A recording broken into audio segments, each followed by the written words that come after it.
Today I'm going to be doing a repair on this leaky Pfister faucet. Let's dive right in and I'll show you what the problem is. Now, when using the faucet, whoa, you can see the problem here. Look at that, she's a leaker, baby. This hose has a compression fitting right here, so this is not repairable. Now the worry is when the faucet's retracted up the way it's supposed to be and you have it on, you don't really see this leak right here. But when you pull it down, it's dripping all over the place. If you're running it with hot water, you got hot water splashing on you, which is no good. And also, the main concern is that if it's up here and the water starts pooling up, it might channel up and over the top of this arc and then start leaking underneath the sink.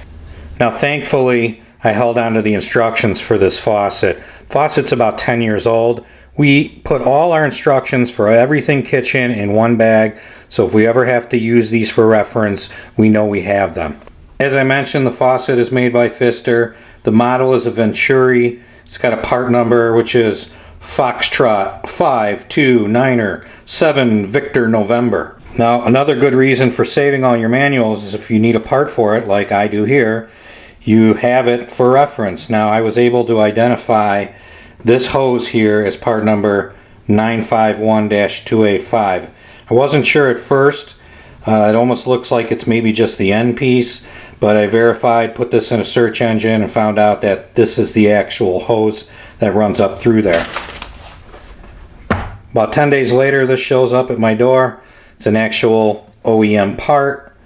Part number here, 951-2850. It's got an extra 0 on the end. Here's our hose we need to replace. It does look like the correct hose. I'm going to start by disconnecting the hose underneath the sink here, but before I begin, a quick word from the one I sponsor. Alright, now that we got that nonsense out of the way, let's get to work. Now in this particular model, there's a quick disconnect right here. There's a green tab, and if I push on this tab, that will disconnect the hose right there, one-handed. Now it's also a good idea to have a bucket underneath when you disconnect that hose in case you get any water drippage. Hopefully your bucket doesn't have a cat in it, so we're going to have to get this little guy out of here. Come on, you got to go. Get out of the way. Alright, let me get to work here. This fitting right here, this is similar to what the hose came with. I can see there's a hex nut on there, so this piece is going to unscrew. I might have to go get a wrench for this, but oh yeah, I was able to loosen this by hand. Okay, so I'm just going to twist that off. Oh, there we go. We got a lot more water coming out. This is probably like a backflow valve right here, I would have to believe. Next up, there's this counterweight on the hose itself that comes off pretty simple. There's a little clip. I just pry the clip open, and that comes open like so. Now I've got the hose fully freed. I should be able to pull it straight up and out through the top. Alright, so I should be able to pull that hose. Oh, felt like it was binding there for a second. Now I can see there's a little bit of what looks like almost rust. So that tells me that probably just a touch of water was getting up there and over to through the top. Alright.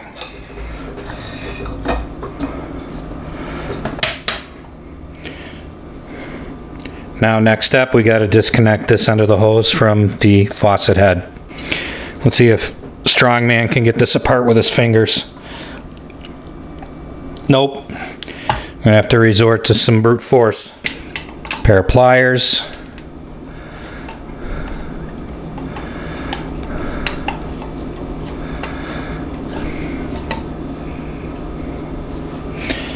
Easy peasy. Now let's take a second here and match up.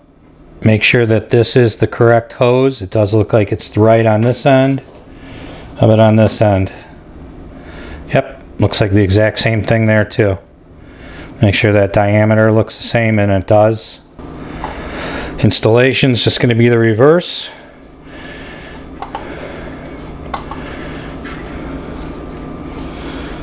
I'm just going to put a rag on there so I don't mar it. I'm holding it with the pliers.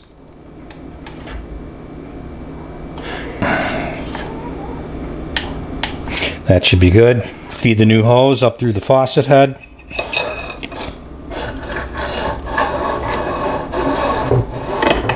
I'll put the disconnect valve back on.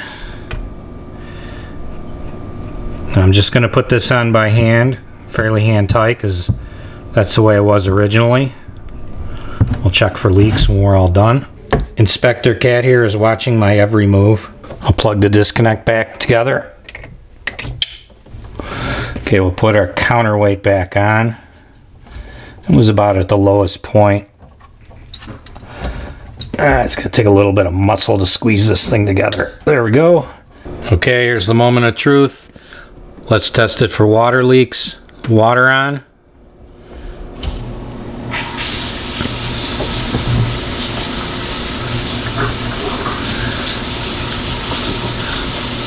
Just double checking, making sure there's no leaks here. That feels dry.